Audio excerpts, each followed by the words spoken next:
केवल सामान्य जानकारी के लिए है। कोई भी दवा लेने से पहले डॉक्टर से सलाह अवश्य लें। अगर कोई वीडियो देखकर दवा लेता है तो वह खुद जिम्मेदार होगा। धन्यवाद। हेलो दोस्तों, आज हम लोग बात करेंगे सांप के काटने का बेस्ट इलाज के बारे में। ठीक है, आजकल जो मौसम चल रहा है, जो मानसून का मौसम जिसको बोलते हैं अपन, जो बारिश का मौसम है, उसके अंदर आप देखते हो कि सांप जो रहते हैं या फिर जैसे इसी प्रजाति के जो कुछ जीव हैं वो बहुत ज्यादा बाहर घूमते रहते हैं। ठीक है, इसमें सांप के काटने वाले केसेस इस समय जो ये मौसम चल रहा है जिसको चौमासा बोलते हैं, बारिश का जो मौसम है, इसमें सांप काटने के केसेस बहुत ज्यादा देखने को मिलते हैं। तो उसके लिए क्या ट्रीटमेंट उनको दिया जाता है, कैसे सांप काटने के बाद में पेशेंट को कैसे मैनेज किया जाता है, उसके बारे में अपन स्टेप बाय स्टेप आज कंप्लीट ट्रीटमेंट के बारे में आज यहाँ पे अपन देखने वाले हैं। ठीक है, तो सबसे पहले जैसे अगर किसी को सांप काट जाएगा तो उसके बाद में आपको क्या करना है, reassurance to the patient. Patient को आश्वासन देना है कि कोई दिक्कत वाली बात नहीं है, उसको घबराहट नहीं होने देनी, उसको पैनिक अटैक नहीं आने देना, कहीं वो टेंशन में चला जाए। अगर टेंशन से भी कई बार क्या होता है, पेशेंट को ज्यादा सीवियरिटी हो जाती है बेवजह से, तो पेशेंट को आश्वासन देना है कि कोई दिक्कत वाली बात नहीं है, कुछ नहीं हुआ है।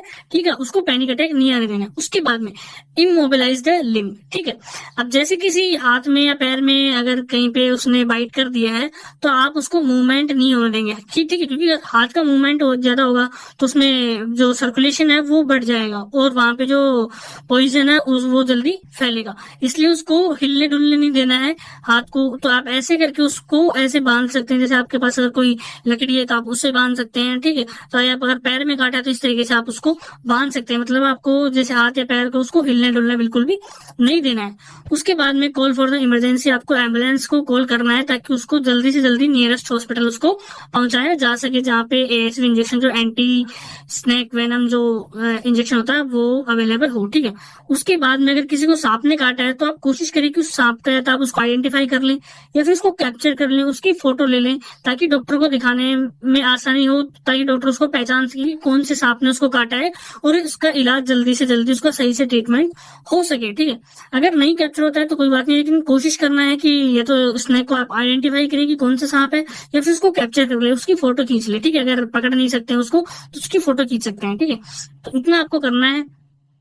उसके बाद में क्या क्या चीजें नहीं करनी है उनके ऊपर आपको बहुत ज्यादा ध्यान रखना है कि क्या क्या आपको नहीं करना है। Don't apply ice. ठीक है, आइस उसके पास में बिल्कुल भी अप्लाई नहीं करना है। कुछ लोग सोचते हैं कि वहां पे ब्लड का सर्कुलेशन कम करने के लिए अपन आइस अप्लाई कर सकते हैं, तो ऐसा आपको बिल्कुल भी नहीं करना है।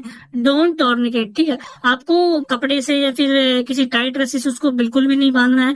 अगर आप ऐसा करते हो तो जैसे जिस लिम्ब पे वहां पे काटा है, जैसे यहाँ पे काटा है, तो वहां पे क्या होगा कि जो वहां पे जो ब्लिस्टर्स हैं वो ज्यादा बन जाएंगे। ठीक है, और वहां पे नेक्रोसिस जो टिश्यू डेथ है वो बहुत ज्यादा बढ़ जाएगी। यहाँ तक कि कई बार तो सीवियरिटी केसेस में आपका जो हाथ या पैर होता है उसको काटना भी पड़ सकता है। तो टोर्निक उसको बिल्कुल भी नहीं करना है, आपको टाइट रस्सी या कपड़े से बिल्कुल भी नहीं बांधना है। ठीक है, डोंट कट द वाउंड। ठीक है, कुछ लोग बोलते हैं कि यहाँ से कट लगा कर ब्लड को फ्लो होने देते हैं ताकि जो पॉइजन है वो बाहर निकल जाएंगे, ऐसा आपको बिल्कुल भी नहीं करना है, सीवियरिटी और भी ज्यादा बढ़ सकती है। ठीक है, डोंट ट्राई टू सक। ठीक है, कुछ लोग जैसे अपन मूवी में दिखाया जाता है कि जैसे अभी किसी जगह पे सांप ने काट लिया है तो वहां पे मुंह से शक करते हैं, मतलब उसको जहर को खींचने की कोशिश करते हैं माउथ से कि उसको खींच के बाहर निकाले, तो ऐसा आपको बिल्कुल भी नहीं करना है। ठीक है, उसके बाद में don't give anything to eat. ठीक है, उसको मेनली आपको अल्कोहल कैफीन तो बिल्कुल भी नहीं देनी है, उसको खाने के लिए कुछ भी नहीं देना है। ठीक है, क्योंकि अगर आप उसको खाने के लिए कुछ दोगे तो उसकी मेटाबॉलिक रेट इंक्रीज होगी, जिससे उसको जो जहर है वो जल्दी से और भी ज्यादा जल्दी से फैलेगा। तो उसको खाने के लिए कुछ भी नहीं दे। और जो सबसे जो मेन चीज जो ध्यान देने वाली है, डोंट विजिट टू एनी तांत्रिक और एनी मंदिर। किसी भी जगह पे आपको झाड़ फूक के चक्कर में बिल्कुल भी नहीं पड़ना है। किसी शाणे बोपे के पास आपको बिल्कुल भी नहीं दिखाना है, किसी तांत्रिक के पास बिल्कुल भी नहीं जाना है, क्योंकि सांप काटने के बाद में जो ये होते हैं, जो ये होते हैं, इनके पास आप देखते हो कि कई बार पेशेंट ठीक हो जाता है। वो ठीक क्या होता है, अगर नॉन वेनेमस जो सांप अगर काट लेता है तो वो उससे कई बार पेशेंट, जो आपको पता है कि जो 30% सांप, 30% से कम प्रजातियां हैं जो कि वेनेमस है, मतलब कि जहरीली है, और 70% जो सांप है नॉन वेनेमस है। ठीक है, तो 70% केसेस में क्या होता है, वो वहाँ पे पेशेंट ठीक हो जाता है क्योंकि उसको वेनेमस सांप ने काटा ही नहीं है, तो वहाँ पे वो डेथ उसकी नहीं होती है। लेकिन अगर वेनेमस सांप ने काटता है तो कई बार आप देखते हो तांत्रिक के पास गए तो वहाँ पे मर गया। तो अगर वेनेमस सांप है तो जैसे आप तांत्रिक के पास लेके जाओगे उसको तो बिल्कुल खत्म हो जाएगा पेशेंट, वो डेथ उसकी हो सकती है, उसके बचने के चांसेस बहुत कम होते हैं।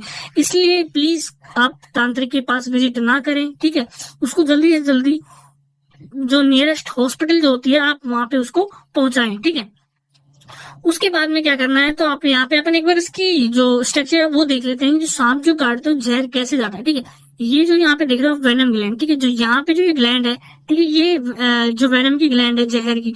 अब जैसे ही सांप जो इन दोनों टीथ को जैसे पंच करता है, तो उसी के साथ में ये एक्टिवेट होकर के ये जहर इनकी टीथ के थ्रू जाकर के और बॉडी में चला जाता है। ठीक है, तो इस प्रकार से जब सांप किसी को काटता है तो जो जहर है वो उसकी बॉडी में एंटर कर जाता है। ठीक है, तो ये आपने समझ लिया। उसके बाद में देखते हैं कि जो सांप के जो टाइप होते हैं, ठीक है, जो सिम्टम्स जो अपने को, जैसे किसी वेनेमस सांप ने काट लिया है, मान लो किसी जहरीले सांप ने काट लिया है, तो उसके बाद में व्यक्ति में दो तरीके के लक्षण दिखाई देने लगते हैं। ठीक है, दो टाइप के लक्षण होते हैं। पहला होता है पैरालाइटिक टाइप, जिसको न्यूरोटॉक्सिक टाइप भी बोलते हैं। ठीक है, दूसरा होता है हीमोलाइटिक टाइप।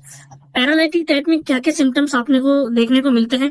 पहला है प्टोसिस। प्टोसिस मतलब कि जो आईलिड्स होती हैं, ड्रूपिंग आईलिड्स, उसकी आंखें बंद होने की कोशिश करते हैं, उसको ब्लड विजन धुंधला धुंधला दिखाई देने लगता है। ठीक है, ये सिम्टम्स अगर उसमें है तो पैरालाइटिक टाइप का है।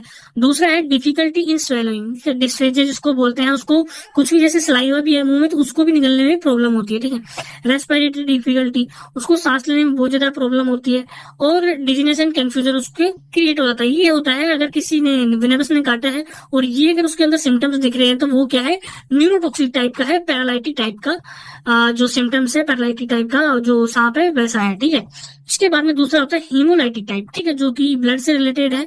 तो उसमें क्या होता है, जहां पे उसने काटा है वहां पे लोकली पेन, बहुत तेज शार्प पेन होता है और स्वेलिंग आ जाती है, वहां पे सूजन आ जाता है। ठीक है, सेकंड नंबर पे ब्लिस्टरिंग, वहां पे फपोले टाइप में हो जाते हैं। नेक्रोसिस, वहां की जो टिश्यूज होते हैं वो ब्लैकिश पड़ जाते हैं, वहां पे टिश्यू डेथ होने लगती है। ठीक है, उसके बाद में हीमोरेज कंडीशन। ठीक है, जो गम्स जो होते हैं, ठीक है, और जो नाक जो कान होते हैं, ठीक है, माउथ जो होता है, इनसे कई बार क्या होता है, ब्लड भी आने की संभावना रहती है, तो ब्लड भी आ सकता है। ठीक है, उसके बाद में हेमेटूरिया, ठीक है, यूरिन के अंदर ब्लड आना, ठीक है, ये भी एक सिम्टम हो सकता है।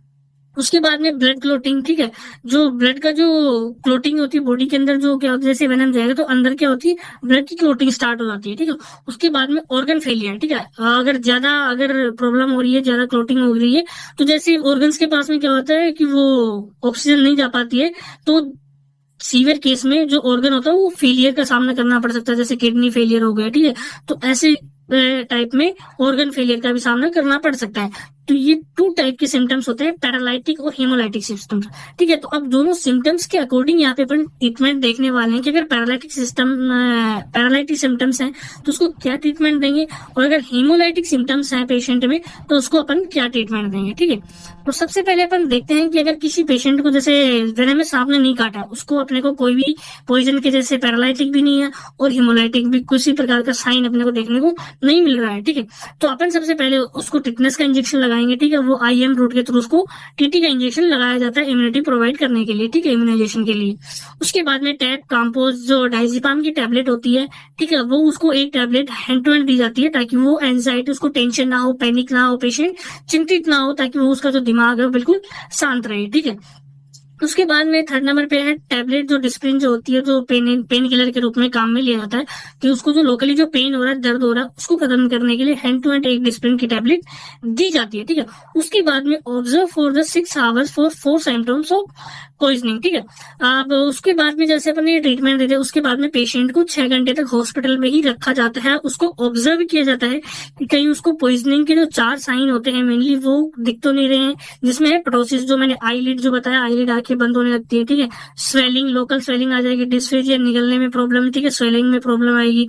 ठीक है, उसके बाद में रेस्पिरेटरी डिफिकल्टी, सांस लेने में प्रॉब्लम आएगी। अगर इन में से कोई भी लक्षण दिखता है तो फिर उसको पॉइजनस के हिसाब से ट्रीटमेंट दिया जाता है। अगर नहीं है तो फिर उसको इतना ट्रीटमेंट देकर के 6 घंटे तक उसको ऑब्जर्व किया जाता है और पेशेंट को सिम्टमिक ट्रीटमेंट देकर के फिर उसको मतलब कि रिलीव कर दिया जाता है। ठीक है, उसके बाद में अब आते हैं कि जो अगर किसी को पॉइजनस सिम्टम्स ने, मतलब कि पॉइजनस सांप ने अगर काटा है, ठीक है, जो वेनमस सांप ने अगर उसको काटा है, पॉइजन उसके बॉडी में फैल गया है, तो अगर यहाँ पे अपन सबसे पहले देखते हैं कि जो इंजेक्शन जो यूज करते हैं वो इंजेक्शन होता है ASV। ठीक है, एंटी स्नेक वेनम। ठीक है, अब ये जो इंजेक्शन होता है वो एक तरीके से वैक्सीन होती है। ठीक है, इसके अंदर जो एंटीबॉडी जो होती है वो काम करती है। जैसे इसके अंदर जो पॉलीवेलेंट टाइप का होता है, पॉलीवेलेंट टाइप के जो वैक्सीन होती है उसके अंदर 4 टाइप के सांप की जो एंटीबॉडीज होती है वो प्रेजेंट होती है। ठीक है, तो उसके बाद में अपन देखते हैं कि इसके अंदर जो ASV जो पॉलीवेलेंट होता है उसके अंदर कोबरा, ठीक है। कोबरा की जो एंटीबॉडी 0.6 mg उसमें प्रेजेंट होती है, ठीक है। कॉमन करेत जो हिंदुस्तानी करेत जिसको बोलते हैं, ठीक है, इसके अंदर जो ब्लैक सांप होता है व्हाइट व्हाइट से उसके ऊपर लाइन होती है, उसका जो जिसकी जो एंटीबॉडीज होती है वो 0.45 mg, ठीक है। और जो वाइपर की जो दो कैटेगरीज होती है उनमें एक तो 0.6 mg, ठीक है, रजल्स वाइपर, और सो स्केल्ड वाइपर की 0.45 mg का ये कॉम्पोजिशन उसके अंदर प्रेजेंट होता है, जो पॉलीवेलेंट जो वैक्सीन जो होती है उसके अंदर की। उसके अंदर जैसे अपने को कभी पता नहीं लगता है ना कि किस सांप ने काटा है, ठीक है, अगर पता नहीं लगता, कैप्चर नहीं कर पाते, तो उस केस में जो पॉलीवेलेंट वैक्सीन है उसका यूज किया जाता है, ताकि जो मेनली जो सांप होते हैं वेनमस वो इसी 4 टाइप के होते हैं, ठीक है। तो जैसे किसी भी पॉइजनस सांप ने काटा होगा तो वो फिर वो जिस सांप ने काटा उसकी एंटीबॉडीज उसके ऊपर काम करना स्टार्ट कर देती है। अगर अपने को पता है कि किस सांप ने काटा है तो फिर उसको जो पर्टिकुलर, जैसे कोबरा ने काटा है तो कोबरा का जो एंटीवेनम दिया जाता है, ठीक है। और जैसे करेत ने काटा है तो फिर उसकी वैक्सीन दी जाती है। अगर अपने को फोटो है अपने पास, आइडेंटिफाई कर लिया कि किस सांप ने काटा है, तो फिर उसको पर्टिकुलर उसी सांप की जो एंटीबॉडीज होती है, जो वैक्सीन जो होती है वो लगाई जाती है, ठीक है। तो ये हो गई टाइप्स ऑफ एएसवी, ठीक है, जो एंटी स्नेक वेनम के जो वैक्सीन होती है उसके टाइप्स, ठीक है। उसके बाद में अगर पेशेंट में पैरालिटिक सिम्टम्स अपने को देखने को मिल रहे हैं, ठीक है, तो पैरालिटिक सिम्टम्स अपने को देखने को मिल रहे हैं तो सबसे पहले पेशेंट को जैसे हॉस्पिटल पहुंचाने के बाद में क्या किया जाता है, उसकी वाउंड क्लीनिंग वगैरह नॉर्मली ये सब चीजें, लेकिन उसको सबसे पहले injection ASV anti snake venom का टेस्ट डोज, ठीक है, 0.5 ml उसको आईवी रूट के थ्रू दिया जाता है और 2 से 3 मिनट वेट किया जाता है किसी मतलब एडवर्स रिएक्शन के लिए, एलर्जिक रिएक्शन, अर्टिकेरिया वगैरह के लिए, ठीक है।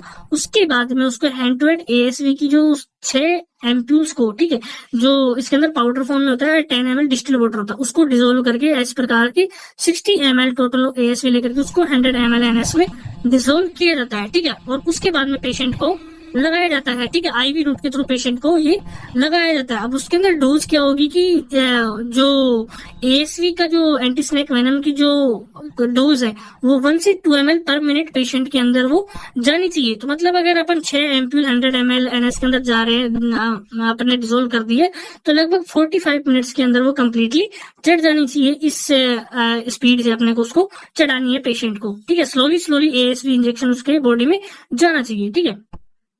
अब उसके बाद में क्या करते हैं, उसके बाद में इंजेक्शन एएसवी 1 ml लोकली, ठीक है, जिस जगह पे अगर सांप ने काटा है, ठीक है,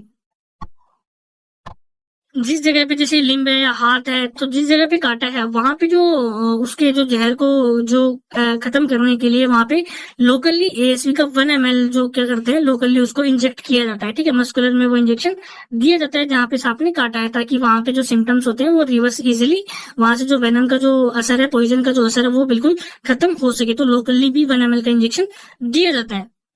उसके बाद में क्या करते हैं, उसके बाद में जो पैरालिटिक सिम्टम्स जो है, डिस्फेजिया वगैरह, रेस्पिरेशन में प्रॉब्लम वगैरह हो रही है, ठीक है, तो उसको खत्म करने के लिए उसको नियोस्टिगमिन का इंजेक्शन दिया जाता है। उसके लिए कम से कम लगभग 4 एम्प्यूल उसको आईवी स्लो रूट से दी जाती है। उसके बाद में प्रोसीडिंग नियोस्टिगमिन देने के बाद में उसको एट्रोपिन का इंजेक्शन 2 एम्प्यूल उसको दी जाती है, क्योंकि नियोस्टिगमिन की वजह से जो सलाइवेशन की प्रॉब्लम जो होती है उसको खत्म करने के लिए एट्रोपिन की 2 एम्प्यूल उसको आईवी रूट के थ्रू स्लोली दी जाती है। तो पैरालिटिक सिम्टम्स अगर अपने को दिख रहे हैं तो ये जो ट्रीटमेंट है वो पेशेंट को दिया जाता है, ठीक है। उसके बाद में जो थ्रोट में अगर उसको जो निकलने में प्रॉब्लम आ रही है तो उसको थ्रोट सेक्शन दिया जाता है, ठीक है। थ्रोट सेक्शन जो प्रोसीजर है तो वो फॉलो किया जाता है। उसके बाद में अगर उसको रेस्पिरेशन में प्रॉब्लम आ रही है, ज्यादा ही प्रॉब्लम आ रही है, तो एम्बू बैग की वजह से या फिर वेंटिलेशन के थ्रू उसको जो है वो ऑक्सीजन प्रोवाइड करवाई जाती है, रेस्पिरेशन उसको दिया जाता है, आर्टिफिशियल रेस्पिरेशन पेशेंट को दिया जाता है तब तक कि उसके जो वो इजीली मतलब कि जो वो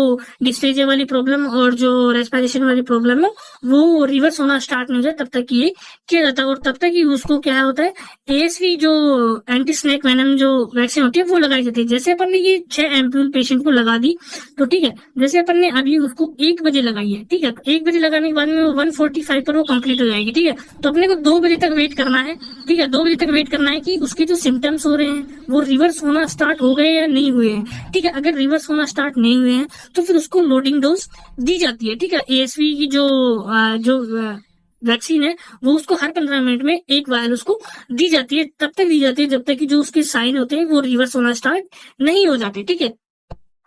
उसके बाद में क्या करते हैं कि जो अगर उसको जो रेस्पिरेशन में बहुत ज्यादा प्रॉब्लम हो रही है पेशेंट को, तो 10 से 25 एएसवी की जो एम्प्यूल्स होती हैं वो भी रिक्वायर हो सकती है, मतलब इनकी जरूरत पड़ सकती है। यहाँ तक कि 25-25 एम्प्यूल पेशेंट को लगाई जा सकती है, तो उसके रेस्पिरेशन प्रॉब्लम अगर ज्यादा हो रही है तो। अब यहाँ पे अपन पर्टिकुलर तीनों प्रॉब्लम्स को देखते हैं कि आखिर तीनों प्रॉब्लम्स अगर उसको हो गई है तो किसमें कितनी वायल्स की अपने को जरूरत पड़ सकती है। जो लोडिंग डोज ऑफ एएसवी होती है उसके अंदर अपन देखते हैं।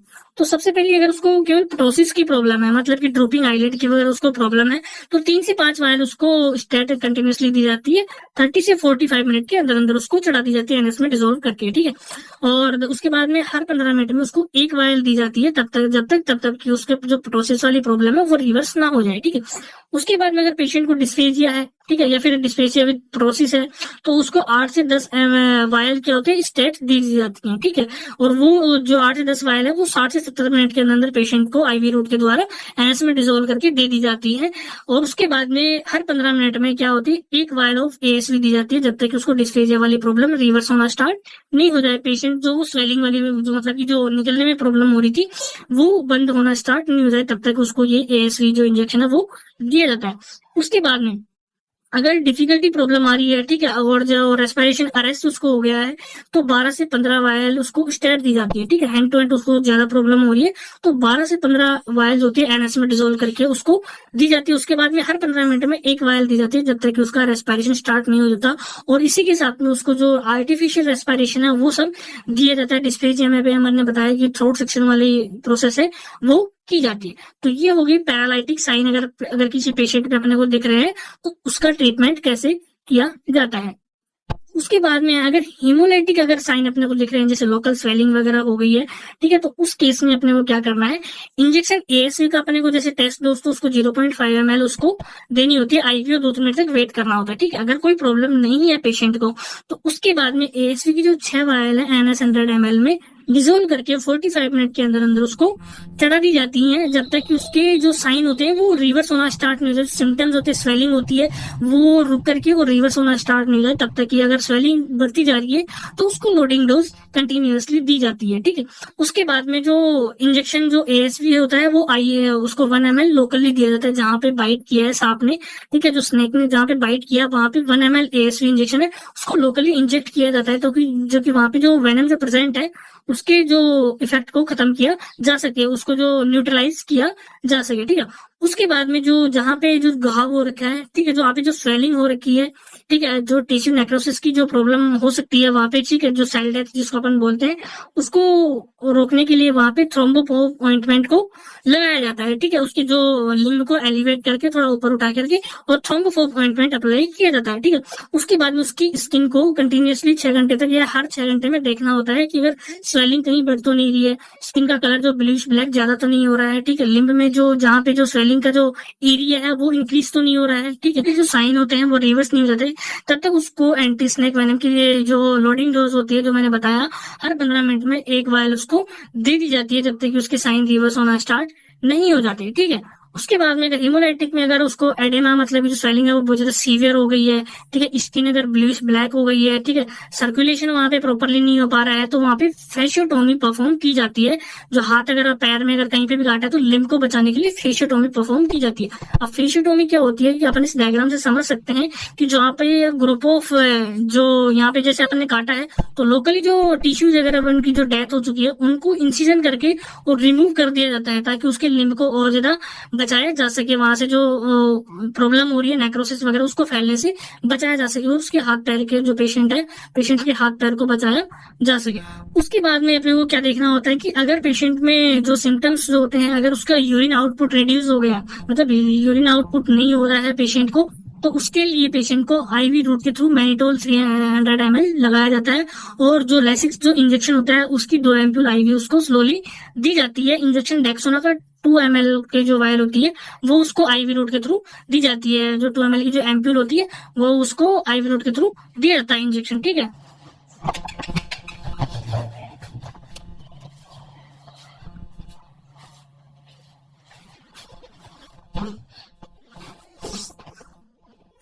और अगर फिर भी पेशेंट को रिलीफ नहीं मिलता है तो डायलिसिस किया जाता है। अगर रीनल फेलियर की कंडीशन है तो उसमें डायलिसिस परफॉर्म किया जाता है, ठीक है। उसके बाद में जो सेकंड नंबर की जो कंडीशन है उसमें अगर जो ब्लीडिंग जो मैंने बताया जो हिमोरेज की कंडीशन है कि जो गम से, माउथ से, नाक से, ठीक है, अगर ब्लीडिंग बह रही है कंटिन्यूअसली, ठीक है, तो अगर ब्लड लॉस हो गया ज्यादा तो उसको ब्लड ट्रांसफ्यूजन किया जाता है, ब्लड उसको चढ़ाया जाता है, ठीक है। और इंजेक्शन हेपरिन उसको दिया जाता है अगर उसकी जो ब्लीडिंग जो हो रही है, जो मतलब कि जो माउथ से और अगर ज्यादा ब्लीडिंग हो रही है तो उसको इंजेक्शन हेपरिन दिया जाता है ताकि जो ब्लड के जो हेमोरेज कंडीशन है, जो खून जो बह रहा है, जो ब्लीडिंग हो रही है कंटिन्यूअसली, उसको रोका जा सके, ठीक है। तो ये अगर उसको हिमोलाइटिक प्रॉब्लम है तो ये इस प्रकार से उसका ट्रीटमेंट किया जाता है। तो मैं आशा करता हूँ कि आपको जो वीडियो है काफी अच्छे से समझ में आई होगी।